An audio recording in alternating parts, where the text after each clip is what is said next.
It's safe to say that many builds have been made in Deepwoken. Some might have conquered the depth, some might have conquered Etria, and some might have conquered the Eastern Luminant, but only a few can be worthy of the title as the most influential build in Deepwoken. I intend on checking on Deepwoken's history, going through every notable build and meta, and see which one deserves the title of the most notorious builds in Deepwoken.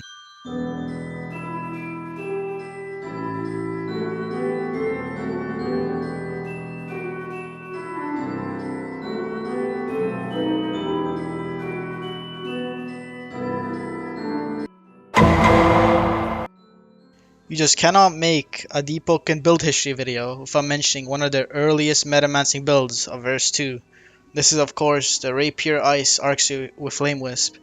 Why was this build OP, may you ask? Well, for a start, this was abusing a lot of aspects of the game that are currently nerfed, like pre-nerf Flame Wisp, where you would get healing from just having the Wisp up, or how they would utilize old equipment with physical without a cap, so it would not get cut in half when you equip it, making it achievable to get above 60% fizz from just your equipment alone. And now keep in mind, you would also get fizz from Arc Suit, which would be up to 15% with 3 or 4 Vibrant Gems. And you could stack Orbital Ice on top of it, because before it did not use to limit each other, so you would essentially be at 100% fizz at all times.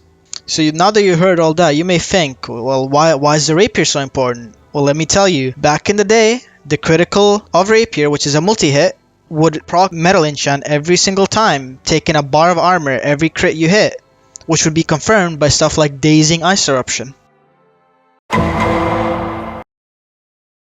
Well, here we are, one of the most hated builds to this day, as it's still a good build, although slightly nerfed, still manages to kill people easily. What is the point of the Iron Sing Rifle, you say? Well, there's a little path on Iron Sing called Scrap Singer, which takes armor when you use stuff like Iron Sing Pull or Jailer. Top the fact with, the Iron Sing has a lot of talents where you drain your own armor for benefits, or if you have higher armor, you get some resistance. Like Polished Armor giving you, if I'm not mistaken, 10% at 100 Iron Sing, just flat damage reduction, that you can always keep up with Metal Wisp or just using your Metal Enchant on Rifle.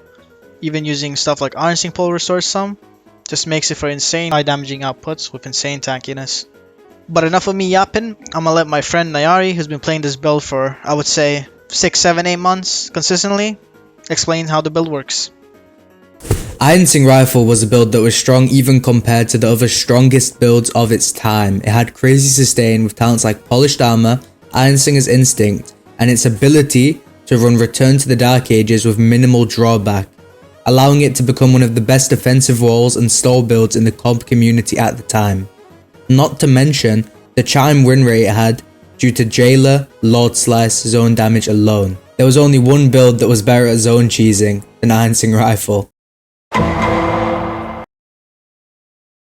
I just couldn't go without mentioning this build, as it's a very nasty build during its prime.